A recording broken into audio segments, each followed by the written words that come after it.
apresentar o projeto. Vamos lá. Aqui é o projeto integrador de SESMAT no nosso segundo semestre, gerido pelo professor André Guilherme. E aqui a gente desenvolveu um aplicativo de aprendizagem para ofertar para o órgão público, o SEDUC, usando a escola, né, como meio de comunicação. A escola Giovana está aí para a gente desenvolver, fornecer essa ideia e futuramente desenvolver esse aplicativo que a gente até nomeou de Aprende Mais. Eu achei interessante botar um nome, né, para o aplicativo, não ter só o projeto. A nossa ideia é voltada para o desenvolvimento de uma solução tecnológica para a gente auxiliar os professores da rede estadual com todo o planejamento pedagógico e na equalização da aprendizagem entre estudantes. Eu estou lendo diretamente do nosso documento, que foi feito um diálogo competitivo, já foi feito para isso, né? Para que a gente tenha uma noção bem concisa do que foi desenvolvido, que a gente quer informar para vocês. Tendo como base esse projeto, inicialmente eu vou fazer algumas perguntas, para depois de você responder essas perguntas eu trazer uma ideia do que o aplicativo deseja solucionar através do que você vier a responder referente a esse roteiro aqui, né? Aí vamos começar com a primeira. Quais são as principais dificuldades que os professores enfrentam a iniciar um novo conteúdo com a turma? Eu penso na questão da equidade, né? Equidade educacional. Todos estão no mesmo ambiente, mas nem todos aprendem, né, da mesma maneira, não é verdade? E alguns colegas nossos, dependendo da temática ou a cada nova temática, muitas vezes não param, né, para rever essas questões. Então isso torna-se um problema, né?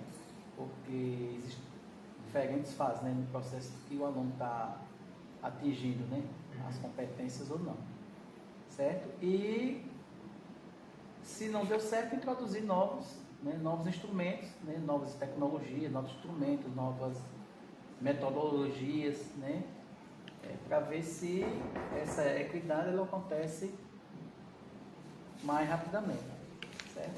Como também a questão de motivação. Então hoje eu costumo dizer o seguinte, que as pessoas às vezes estão confundindo a preguiça com desmotivado. Você está desmotivado, né? Você está sem motivação em um determinado momento, né? Com uma série de acontecimentos, é uma coisa. Você permanecer com esse paradoxo de o estudante está desmotivado, na realidade a gente tem alguns que mudaram aí a palavra, né? Em vez de preguiça, usam desmotivação. Então assim, é preciso que a gente instrumentize de alguma forma para que ele saia da inércia, né? Ele tem que fazer alguma coisa, tá entendendo? Eu acho que isso aí são as três coisas que a gente mais enfrenta no que se diz dificuldade, seja para a primeira aula do ano ou seja para a última aula, certo, na atualidade, né? A equidade, a questão das ações serem replanejadas, né? De forma a introduzir novos instrumentos relacionados a metodologias relativa às novas tecnologias e um ambiente mais motivado. Então é preciso buscar como mexer com a turma, né, em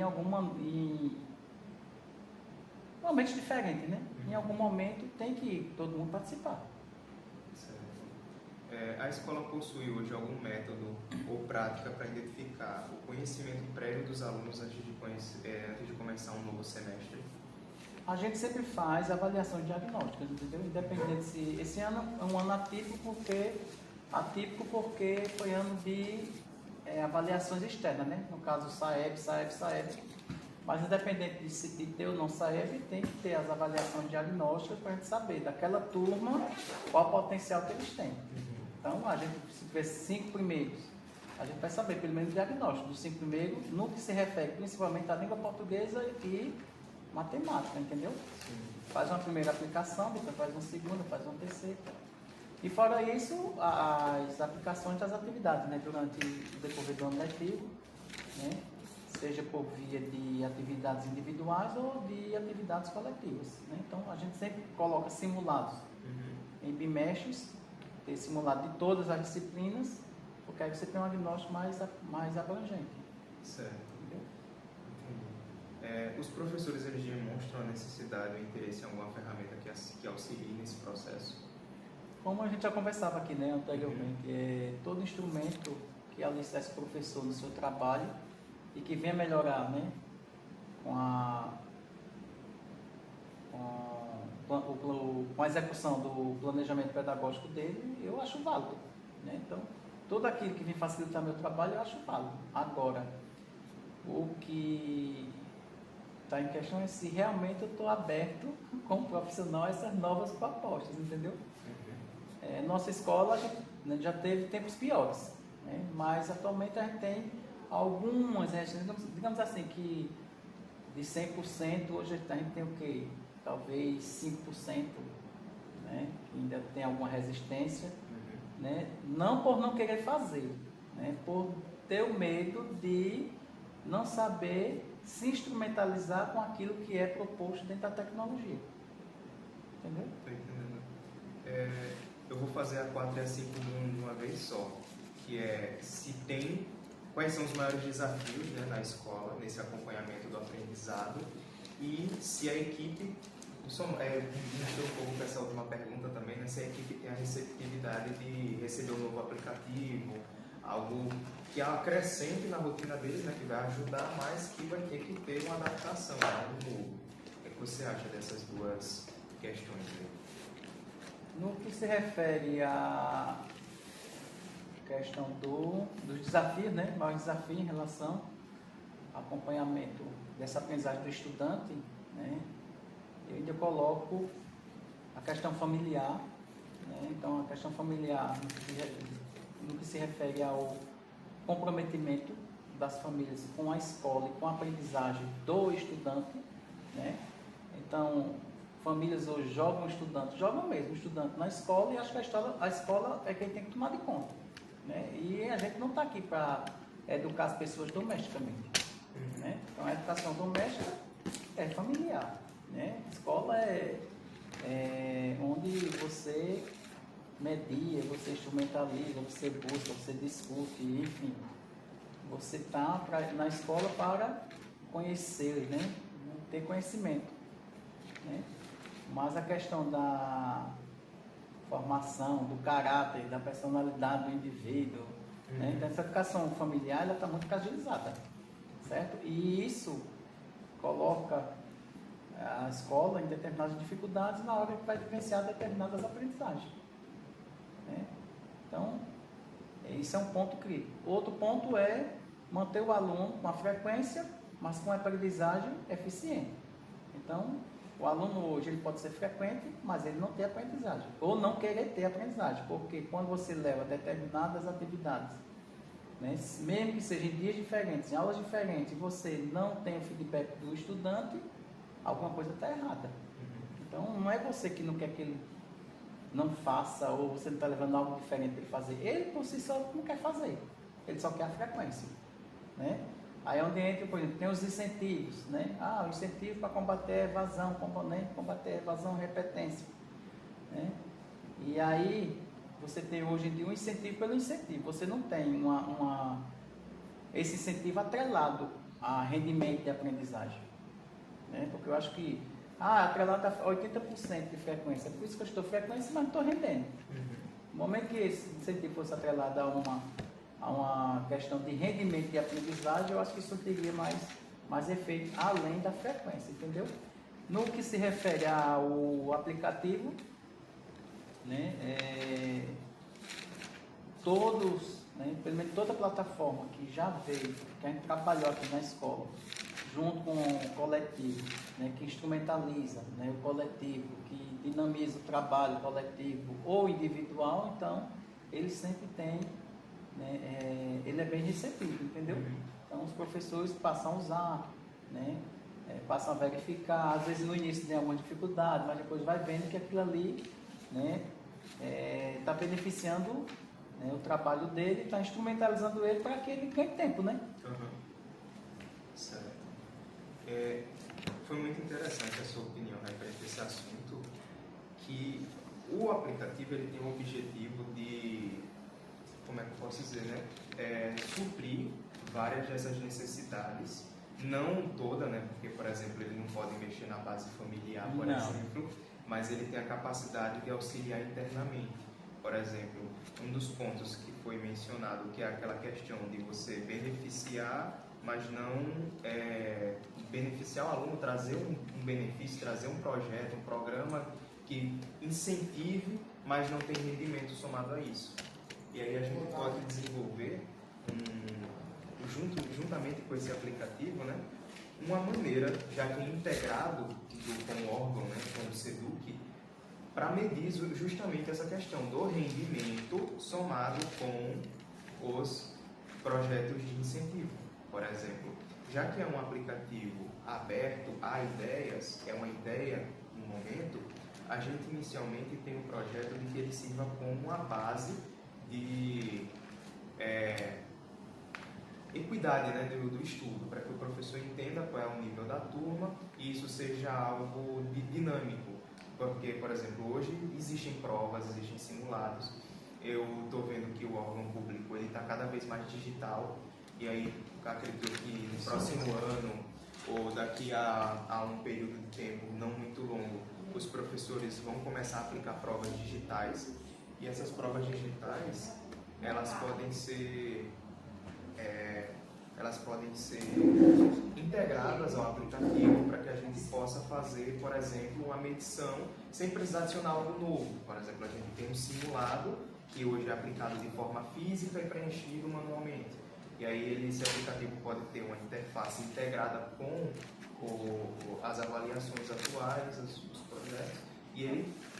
O próprio SEDUC já fez isso, né? A gente aplicar simulado aqui e colocar na plataforma questão por questão. Digitar questão por questão de cada aluno, qual foi a alternativa que ele marcou. Não é aluno pra caramba. É bastante gente. E aí, com essas aplicações, né, de integração de gráficos, indicadores, vocês separam por turma A, B, C, D, para ter uma noção de como fazer, né, essa distribuição do ensino, ganhar tempo, redefinir a maneira como os professores que fazem a aula, descobrir se certos conhecimentos do aluno, né, eles estão sendo de baixo rendimento por causa da didática ou por causa do aluno. Então, esse aplicativo ele tem o objetivo de quebrar essas barreiras, dinamizar o processo e entender, justamente criar um parâmetro para a gente definir, como você falou, o que é de fato uma evolução por parte do aluno, o que é de fato um resultado, né, algo que está tendo evolução, dado aqueles projetos, os benefícios e tal, até onde é do aluno, até onde é do professor e até onde é da instituição de ensino. E aí é uma maneira da gente parametrizar. E sendo assim, esse aplicativo a gente desenvolveu, né? A gente criou esse documento, a gente vai seguir com o processo para poder fazer com que o SEDUC passe para frente, invista, toque para frente para que, dando tudo certo, a gente possa tocar esse projeto e quem sabe ele englobar aí toda a plataforma, né? Todo o pessoal aí das escolas que englobam o SEDUC, né? Todas as instituições de ensino do Estado. Dito isso, o que você achou do projeto? O que você achou das perguntas, das lacunas? É interessante, né? A ideia é bem interessante, porque se ele vem facilitar a questão de diagnóstico, porque tudo hoje a gente trabalha em cima de diagnóstico, né? Em cima de tabulação de dados. Então, assim, eu creio que se for efetivado, né, vai ser interessante a gente verificar, né, essas comparações entre turmas, né? Então, certo. De repente o professor tem 5 turmas, ou professores diferentes que atuam em turmas diferentes da mesma disciplina, mas também que trabalham dentro do mesmo conjunto, a partir das mesmas temáticas, verificarem, né, onde é que estão os erros e os acertos, porque se hoje em dia você trabalha, né, se hoje em dia você trabalha e você não tem a tabulação, né? Se hoje você não tem a tabulação, então fica muito difícil você saber se está acertando ou se está errando. Né? Porque às vezes você pensa que não está tendo efeito aquilo que eu estou fazendo. Mas às vezes está surtindo o efeito, não como você gostaria, mas, né, no efeito formiguinha, aquilo ali está em ordem crescente. Né? Onde tem outras turmas que já cresceu demais. Então, vai muito de quem está na turma. Certo. Então, assim, a gente não pode também trabalhar da mesma forma nas diferentes turmas. Você só trabalha se você não tem diagnóstico das turmas. Aí você pensa que todo mundo é igual. A mesma avaliação, as mesmas questões, enfim, o mesmo contexto, a mesma metodologia. Como é que você diga? Muda a metodologia, entendeu? Então, assim, aplicativo que vem para contribuir na questão de diagnóstico, eu acho bem louvável, entendeu? Porque às vezes a gente tem algumas plataformas que fazem acompanhamento, mas elas não fazem tabulações. Entendi. Né? Não fazem Seria tabulações. o principal, né? Isso de mesmo. Poder parametrizar com Isso, indicadores, né? com indicadores. Certo. Entendeu? Francisco, muito obrigado, tá? Por nada. Combinado, Qualquer coisa, a gente finaliza por aqui. Só se apresenta rapidinho, porque eu no início eu já comecei, a gente já estava conversando aqui, eu esqueci. Só me fala o seu cargo, o seu nome, só para a gente finalizar. Meu nome é José Francisco de Lima, né? Eu sou formado em Biologia, né? Atualmente eu estou na coordenação aqui da escola Gilvana Taí desde 2022. Certo. Né? Na luta, né? Nos desafios que são constantes, diários. Eu fui gestor também dessa escola, inclusive, e de outras, mas no momento estou na coordenação. Certo, Francisco, muito obrigado. Nada. Vou finalizar aqui.